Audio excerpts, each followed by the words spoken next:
Hello, everyone, and welcome once again to the Temple Institute Parsha class. My name is Gedalia Meyer, and I'm podcasting from Ma'ale Adumim in Israel. The Jews are among that handful of peoples that have been around the longest in the history of humanity. It is hard to say who might give the Jews serious competition, but there certainly are possibilities. Of course, virtually all the other possibilities are people who have never really moved from their ancestral homeland, or else have been there for almost the entire time that they could be called a people. The Jews are the only exception to this requirement for longevity. They have moved around more than any other people in history, and yet have managed the impossible feat of remaining Jews. How did they do it?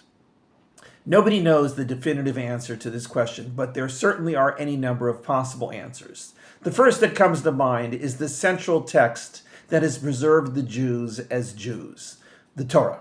There is little question that this book, as antiquated as it may be, has served as a unifying and nation-defining guide, which has done all that it was predicted to do in its remarkably prescient read of the future of those to whom it was addressed. When the Torah stated that Shabbat will be an eternal sign between God and the Israelites, it's a good bet that anybody around would have declared this to be typical religious exaggeration. How could one day of the week be an eternal sign between God and a group of people? If this promise were made today, that sign would be lucky to last for a year.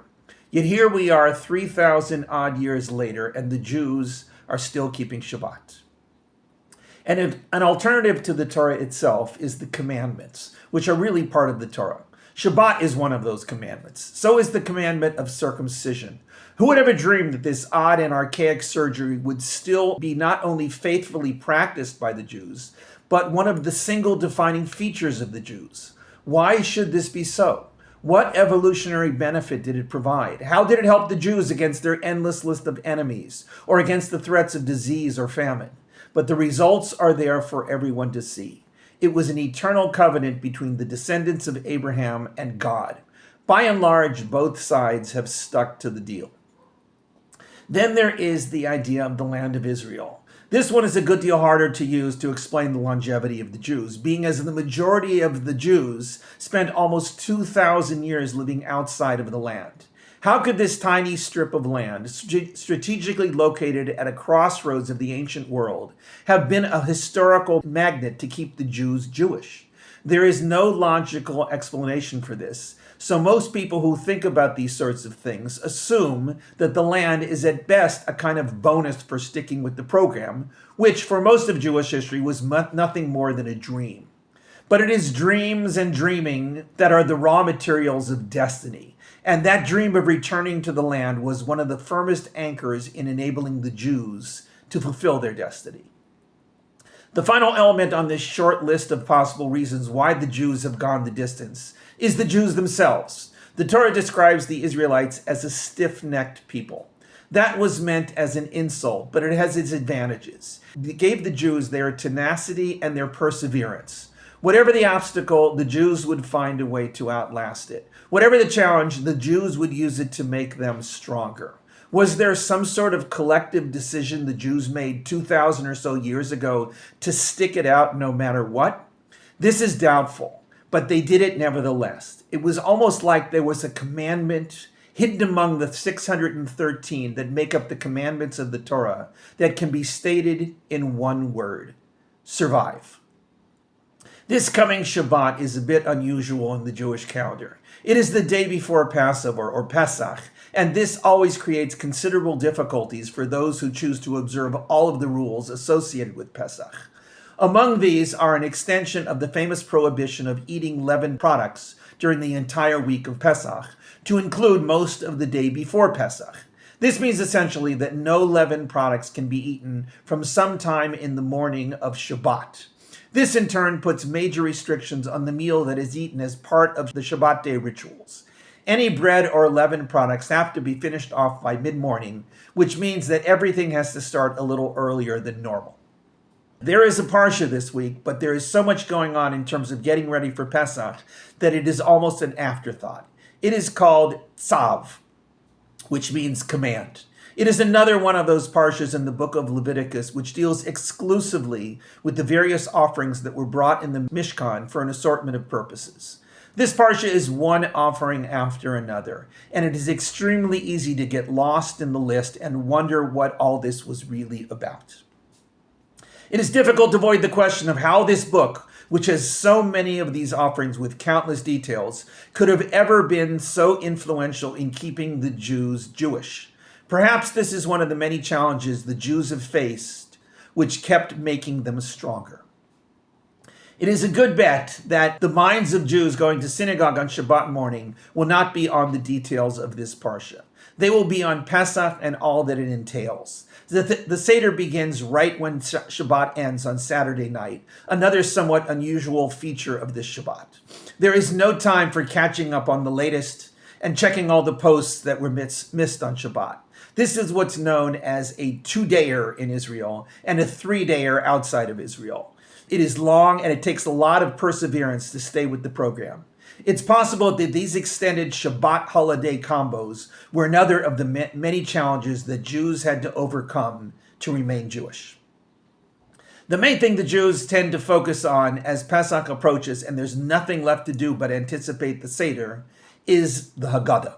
This little booklet, which was probably put together over a period of more than 1,000 years, is the official text of the Seder. Everybody celebrating Pesach reads some of it, and most people celebrating Pesach read all of it. The essential core of the Haggadah can be read in about 10 to 15 minutes, but Jews have become experts in dragging things out into the wee hours of the morning. There are songs to sing, wine to drink, stories to tell, and of course, questions to ask. Everybody has something to say in the course of the Seder, and for most, it is both illuminating and elaborate, to say nothing of exhausting. The Haggadah is supposed to be the text which guides everyone through the essential mitzvah of the night, to tell the story of the Exodus. In the course of doing this, all the basic elements of the story are there. There is a long build-up to the Exodus itself, which describes the suffering the Israelites went through, serving as slaves to the ancient Egyptians. There's a lot of background in all of this, including a few paragraphs that spice things up with basic questions about the Seder and basic observations about the types of people who ask questions. It reaches a crescendo with the story of the 10 plagues, which is then followed by a rousing song thanking God for everything that happened both during and after the Exodus. It all gets capped off with the matzah and the bitter herbs, which are eaten as both a celebration for what happened and a memorial for the struggle that it entailed. Then comes the meal. There is something interesting about the contents of the Haggadah.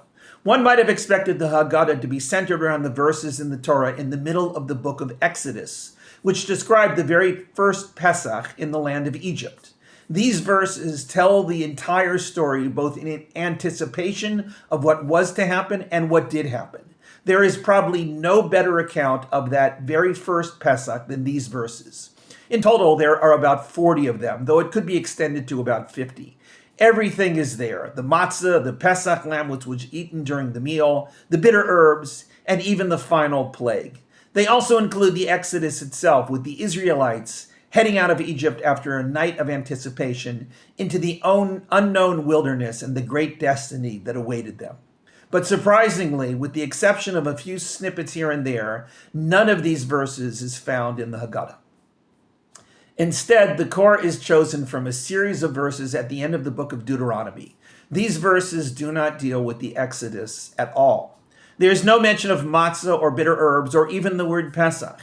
Instead, whoever created the core verses of the Haggadah decided that a series of verses associated with the commandment of bringing the first fruits of one's farming was more appropriate.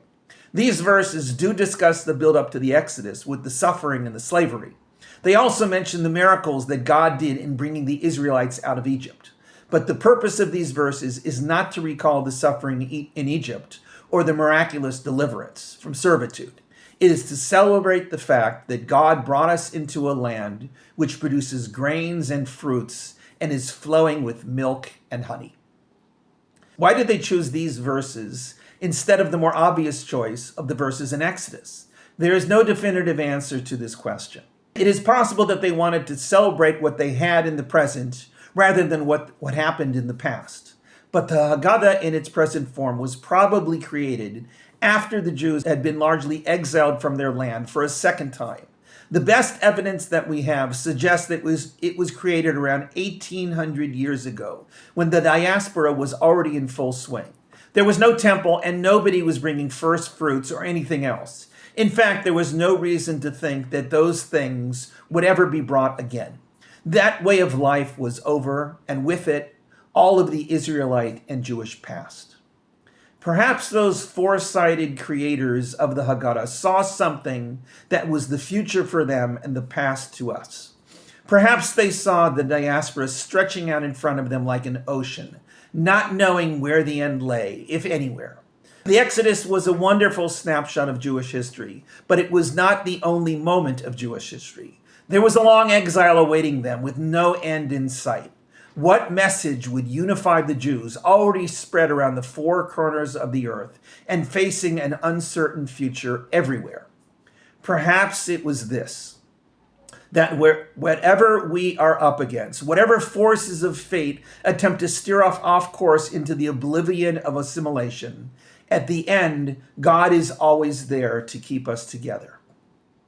A story is told of the Kaiser of Germany in the 19th century asking his chancellor, Otto von Bismarck, for some proof of God's existence. After some minutes of thinking about what would satisfy the mind of an emperor asking this difficult theological question, he answered very simply and very succinctly: the Jews. Shabbat Shalom and Hag Sameach.